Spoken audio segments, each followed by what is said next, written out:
Hey guys, it's Pastor Chad and Sarah. How y'all doing? We're on our front porch with 20-something small 4-week-old chickens. So you're going to hear a lot of chirping in the background. Maybe some barking from the dogs. There's no telling. But anyways, we miss y'all. We miss y'all. And I tell you what, we talk about all the time. I miss getting together on Sundays and Wednesdays and just getting into a big old circle and talking and seeing how your week is gone and things that you're going through and just being able to share like that. I know that Pastor Sarah and I, we see y'all as our family. Y'all, I don't have just 8 kids. I got a slew of them. And we Got really, 50-something kids. yeah, we really miss y'all. We do. And we've been talking, and there's just something real quick we want to share with y'all, something that God has put on our hearts. Yeah, it's so crazy in this world right now with the pandemic that's spread across America and across the whole world. Everything has been thrown off course. The sports that y'all were doing, your schooling, graduation, getting to walk. Yes. Your jobs, just the academics that you're involved in, everything is just, oh my word, it's nothing is what we knew it. There are so many distractions, and you kind of, a lot of people are feeling lost right now, and it's kind of like, wow, what is going on? What am I to do? And I just want to encourage y'all, what you need to do is make sure your eyes are on Jesus. Amen. During this time. Amen.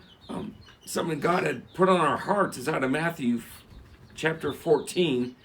And I want to focus on verses 28 to 31. And where the disciples were in the boat and they were going across the sea. And Jesus had walked out onto the water.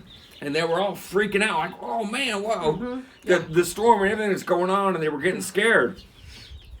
And Peter saw Jesus and said, Lord, if that's you, tell me to come to you. Yeah. And he said, Peter, come on, let's go.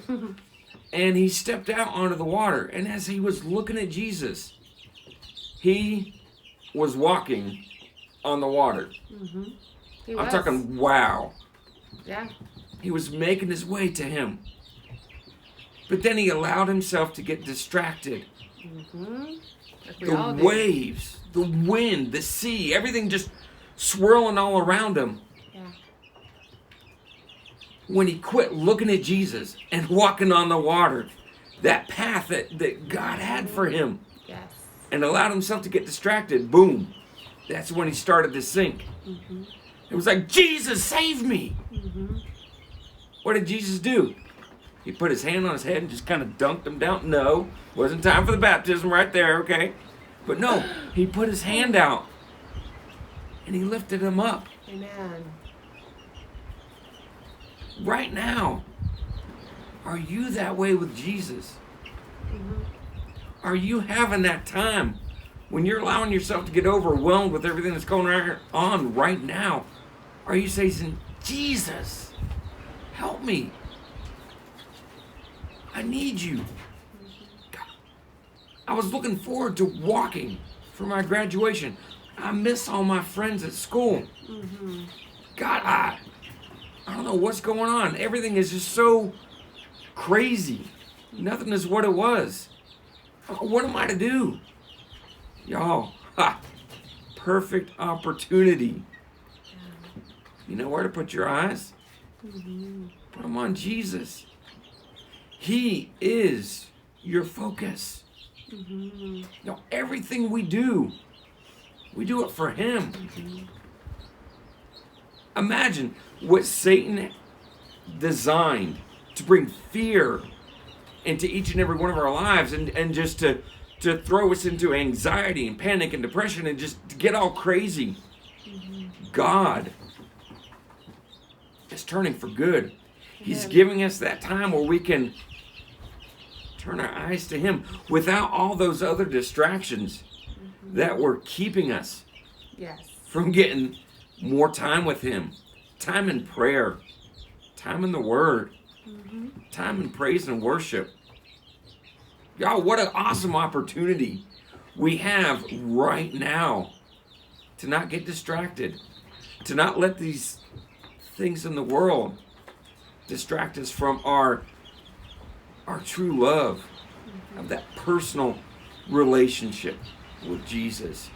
Just sitting down in the quiet and spending that time with Him, allowing Him to be that peace that passes all understanding for us, allowing Him to make our paths straight. Y'all, you might feel like you're sinking with everything that's going on. Well, all the uncertainty, not knowing. But it's okay to not know. It's okay to not know. Because even though we don't know, He knows. And He has it all planned out. He's going to work everything, every single thing for your good. Everything. It's going to be okay.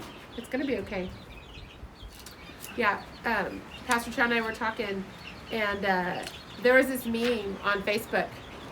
And I shared it a couple years ago, and I shared it again today. If you're on there, you'll see it. And it says, "A smooth sea never made a skilled sailor." So when we go through these rocky times, these hard times, it's going to draw us to the Lord. It should draw us to the Lord. There are some people it doesn't. Some people, those not walking with Him, may not be drawn to Him. They may be, they may not be. But for you guys and for us, we should be going full force to Jesus, because we don't know what's going on. Only He does. Only He knows His plans for us, His purpose for us in this season, and what He has for each of us to do. Before all this happened, was our last Wednesday night with everybody? I guess it was. Well, we had talked about it a couple times. I guess the Lord had placed it on our hearts, that we were entering a new season. Every single one of us are entering into a new season. Every single person on the face of this earth right now, every single person, they're all entering into a new season. They have no choice. We have no choice. Okay? God did not cause this whole thing to happen, but God's going to use it. God doesn't waste anything. So right now in this season where we have all this uncertainty and things are crazy. We don't know how long the stores will be open, or when they're going to shut down, if they're going to shut down, how many people, we don't know all this stuff, and that's okay. We don't need to focus on all that. We don't have to, because God said He would provide our needs. He would provide every single thing that we need. He cares for the birds, and Matthew talks about He cares for the birds. He makes sure the birds have what they need. They lack nothing. How much more is He going to care for us? Think about it. So, but when we left you guys, we had been talking about this, that we're entering a new season. And we left y'all with the challenge to go home and to spend that time with the Lord and to ask Him, God, what do you have for me right now? Is there something you want to remove from my life? Is there something you want to shave off of me? Is there, like those rough edges? Lord, are there relationships that we need to let go of? Is there an attitude? Is there what is there, God? There's something. Every single one of us has something right now that God wants to change, that God wants to mold and to shape into what He has for us, So right now, we left y'all with that challenge when we saw you guys last. And we bring that to you again. We bring the same challenge, and that's for us too. Remember, we told you guys that we would go home and we would also ask the Lord, what do you not want us to bring into the next season? Or what do you want to change in us? What do you want to do? What kind of work do you want to do inside of us, God? What changes, So right now, we're seeking the Lord about some things, and He's speaking to us. So when we do the Zoom call with y'all, we're going to talk with you guys a little bit about that. And then, of course, when we meet again soon, hopefully it'll be really soon. We're praying really hard that God will make it fast. We don't know everything that's going on, but God does. He knows. He knows it all. Oh, y'all, you can never go wrong. Proverbs 3, I was about to say that. 5, and 6. Yes. You can never go wrong with just following God's principle in there.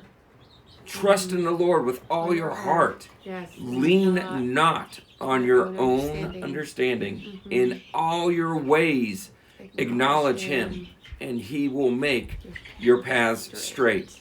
Yes, He will. We love y'all, We and love you guys. we're praying for y'all. I can't tell you how many times I know God has woken myself up and Pastor Sarah up all hours of the night, and He brings just so many of y'all at different times of the day to my mind, and every single time I pray for you, and I know that Pastor Sarah prays for you. How awesome is that? We love y'all, and we miss you. We're praying for you, and we'll talk to you soon. We'll see y'all soon. Y'all have a blessed day. Bye. Bye-bye.